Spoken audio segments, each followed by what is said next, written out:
Hai, semangat pagi semuanya. Senang sekali Sarmin dapat berjumpa kembali dengan Bro dan Sis di channel kesayangan kita. Hari ini saya akan melanjutkan dengan pembahasan video yang kemarin yang mengenai sarapan sehat. Untuk kali ini saya akan menjelaskan mengapa kita harus sarapan. Karena banyak teman-teman dari saya yang menanyakan, saya tidak suka sarapan. Kenapa saya harus sarapan? Nah, hari ini kita mulai. Saya akan membahas mengapa kita harus sarapan. Jadi sarapan itu adalah penting untuk mengisi keseharian kita supaya kita ready untuk pada hari tersebut. Maksud ready itu adalah semangat kita, kemudian nutrisi kita, semua bisa tercukupi pada hari tersebut. Jadi sarapan sangat penting. Nah, kalau kita bahas sarapan dengan bahasa Inggris breakfast. Kalau kita pisahkan break dan fast. Oke, break artinya kita boleh artikan berhenti ataupun putus ataupun stop. Kemudian fast cepat. Jadi boleh kita katakan breakfast adalah kita makan dengan cepat-cepat supaya bisa terselesaikan. Itu adalah mengenai bahasa Inggris. Nah, sebenarnya apa yang kita makan itu adalah pilihan kita sendiri. Kita mau sarapan dengan yang bergizi, yang dari alami, atau mau makan junk food, semua adalah pilihan kita sendiri. Kesehatan adalah pilihan kita sendiri. Apa yang kita makan itu apa jadilah pada diri kita sendiri. Nah, sarapan yang sehat adalah seperti sarapan pada seorang raja yang mewah. Maksud mewah adalah yang bernutrisi cukup. Kemudian makan siang adalah seperti seorang pangeran. Kemudian makan malam adalah seperti seorang pengemis yang hanya sekedarnya saja supaya kita tidak lapar. Itu untuk makan malam. Menu sarapan pagi pada umumnya, ya biasa orang-orang awam pada umumnya itu sarapan adalah dengan nasi goreng, kemudian nasi lemak, lontong sayur, kemudian mie pangsit, mie goreng, mie instan, mie tiaw, kemudian bubur. Ini yang western ya, ada roti, telur, kopi, kemudian juga ada selai ya, pilihan westernnya, dan ada yang ditambahkan dengan teh manis dingin di menu sarapan paginya. Nah, itu adalah pada umumnya. Sehat atau tidak tergantung pada pilihan teman-teman. Fakta di balik sarapan pagi. Jadi, apa yang harus kita ketahui tentang sarapan pagi? Boleh kita coba kita menyimak dengan pelan-pelan ya. Walaupun bro dan sis sudah tidur di malam hari, tubuh tetap berlangsung proses oksidasi guna menghasilkan energi untuk menggerakkan jantung, paru-paru, dan otot tubuh lainnya. Jadi kalau kita malam kalau kita sudah tidur, tubuh kita tetap bekerja karena ada menghasilkan energi untuk menggerakkan jantung kita. Kita tidur, jantung kita tidak pernah tidur. Jadi kita perlu nutrisi, perlu makan. Setelah semalaman tidak mengkonsumsi makanan, nutrisi untuk pertahankan metabolisme tubuh sudah berkurang. Perlu asupan nutrisi untuk dijadikan energi beraktivitas di pagi hari. Nah, nutrisi yang kita makan di makan malam itu, tadi yang tadi saya katakan, makan malam yang sehat itu adalah makan malam seperti seorang pengemis. Jadi hanya sekedarnya saja. Kalau kita malamnya sudah tidur dan semua sudah dimetabolismekan, maka pagi hari energi kita akan berkurang kalau kita tidak ada sarapan paginya. Sehingga nanti aktivitas sehari-hari kita akan terganggu. Tanpa asupan nutrisi di pagi hari, tubuh akan mengambil glikogen dan protein tubuh sebagai energi cadangan. Secara jangka panjang akan mengganggu metabolisme normal yang berakibat antara lain kulit kering, keriput, penuaan dini, kurang darah, bahkan penyakit degeneratif lainnya. Itu adalah fakta di balik kita perlu sarapan pagi. Nah, apa sih manfaat sarapan pagi dengan nutrisi seimbang? Bukan kita hanya ala kadar sarapan pagi, tapi harus yang punya nutrisi yang seimbang.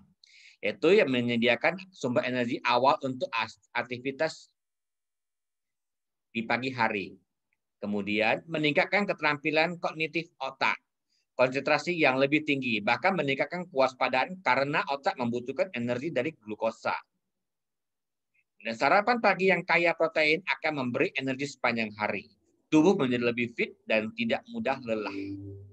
Menetralisir asam lambung setelah semalaman lambung tidak terisi makanan, mencegah penyakit emah. Cairan empedu di dalam kantong empedu akan menjadi pekat di pagi hari. Tanpa rangsangan makan sarapan pagi, sangat besar resiko terjadinya batu empedu. Itulah manfaat dari sarapan pagi dengan nutrisi yang seimbang. Maksud nutrisi seimbang adalah penuh dengan protein. Nah, alasan tidak makan sarapan pagi. Jadi banyak orang mengatakan bahwa saya tidak suka makan pagi. Ini adalah beberapa alasan yang saya rangkum. Biasanya orang mengatakan bangun kesiangan, telat bangun ya karena sudah buru-buru, jadi tidak sarapan pagi. Kemudian masih ngantuk, tidak bisa makan. Kemudian bad mood ya, bangun pagi karena mungkin mimpi buruk, jadi bad mood, tidak ada nafsu untuk makan sarapan pagi, bad mood. Kemudian tidak merasa lapar karena mungkin malam harinya pergi ke pesta makan banyak jadi masih kenyang. Itu bisa alasan tidak makan sarapan pagi. Kemudian tidak tahu mau makan apa karena kadang-kadang orang bangun pagi bingung mau makan apa. Itu alasan orang tidak makan sarapan pagi. Kemudian karena ada beberapa alasan mau diet jadi tidak makan sarapan pagi. Kemudian mau hemat ya bisa mengurangi 1 kali porsi makan maka akan mengurangi kantong kita keluar. Itu alasan beberapa orang. Kemudian tidak selera pada makanan yang tersedia. Apa yang disajikan oleh keluarga itu tidak selera, maka tidak sarapan pagi. Kemudian sibuk, sempat makan karena tadi alasan bangun kesiangan, jadi sudah hampir telat, maka tidak sempat makan.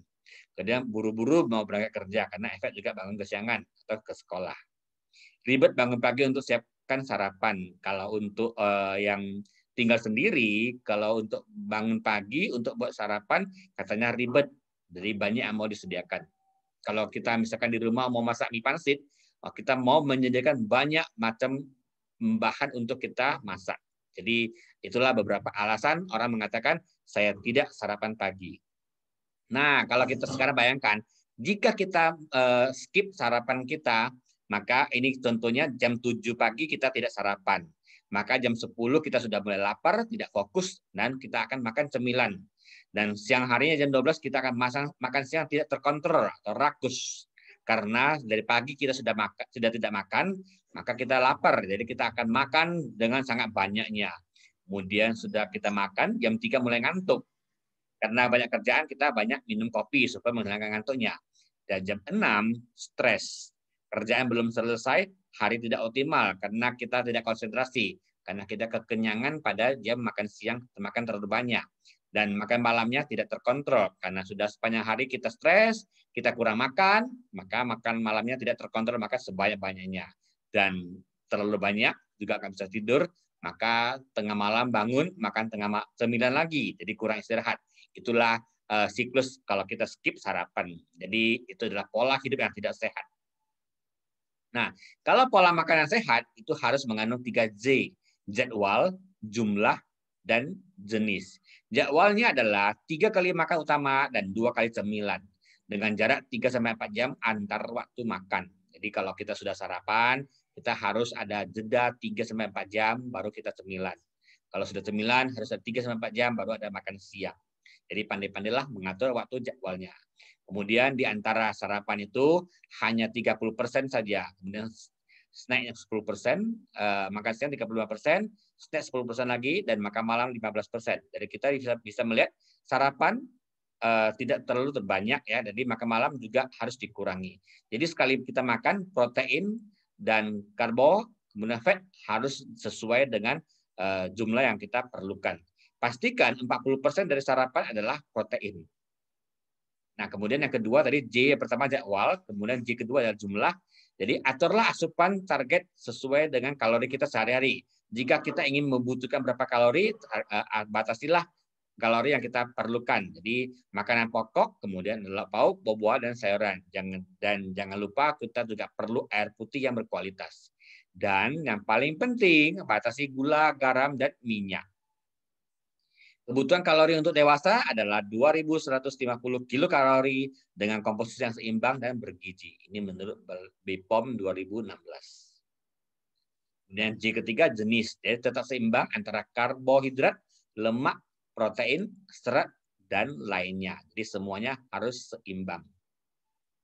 Nah, mulailah hari kita dengan sarapan yang super. Super adalah simple, sesuai dengan usia, pas, energi, dan ramah. Simple, cukup menambahkan 2 scoop protein saja. Usia sarapan yang cocok untuk semua usia, dari anak-anak usia 1 tahun sampai lansia, semua bisa sesuai dengan protein dari Nutrilite. Kemudian pas, kandungan nutrisinya lengkap, dan energi dengan nutrisi yang membuat energi terjaga sepanjang hari, ramah di kantong, dan rekrutmen yang pas untuk MW business owner. Nah, kita sekarang coba membahas produk dari Nutrilite itu high protein yang mengandung 9 asam amino esensial yang penting bagi tubuh kita. Asam amino esensial tidak bisa diproduksi oleh tubuh kita, sehingga kita sangat perlu suplemen untuk menambahkan asam amino ini agar tubuh kita tetap terjaga proteinnya. Kemudian Nutrilite high protein kita berkualitas karena mempunyai skor PDCAAS sama dengan 1, yang maksudnya mudah diserap oleh tubuh dan non-GMO. Kemudian tinggi protein, 13-17 gram protein per sajian. Jadi 2 scoop ada 13-17 gram proteinnya. Kemudian kalau kita mengkonsumsi Nutrilite high protein, sudah memenuhi 22-28% asupan protein kita sehari-hari. Kandungan dari Nutrilite high protein kita ada 3 jenis. Yang pertama adalah kandungan dari kedelai, mengandung pilihan yang lebih sehat. Karena kedelai mengandung senyawa unik yang disebut dengan isoflavon. Isoflavon adalah fitoestrogen. Berdasarkan bukti ilmiah dari lebih dari 50 studi independen, FDA-AS. FDA adalah Food and Drug Administration di Amerika Serikat, telah menyimpulkan bahwa 25 gram protein kedelai dalam makanan rendah lemak jenuh dan kolesterol dapat mengurangi resiko penyakit jantung koroner. Jadi kita mengkonsumsi Nutrilite high protein, kita juga bisa mengurangi resiko kena jantung koroner karena terbuat dari high protein kita terbuat dari kedelai. Kemudian yang kedua adalah kacang polong. Kayak lisin, kayak arginin, tidak menyebabkan alergi, daya tinggi. Kemudian yang ketiga adalah gandum. Yang kita ketahui adalah daya tahannya paling tinggi, kayak metionin.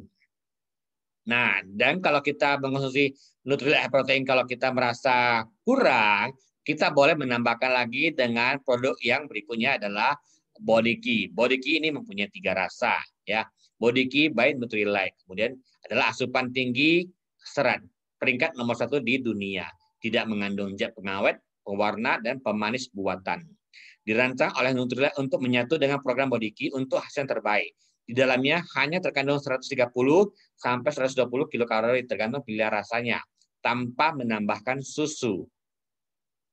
Dengan kandungan protein, serat, 25 vitamin, dan mineral, produk ini memenuhi minuman sepertiga dari kebutuhan nutrisi harian kita, sekaligus mengendalikan asupan kalori kita. Di dalamnya terkandung tinggi serat, ada 5-9 gram seratnya.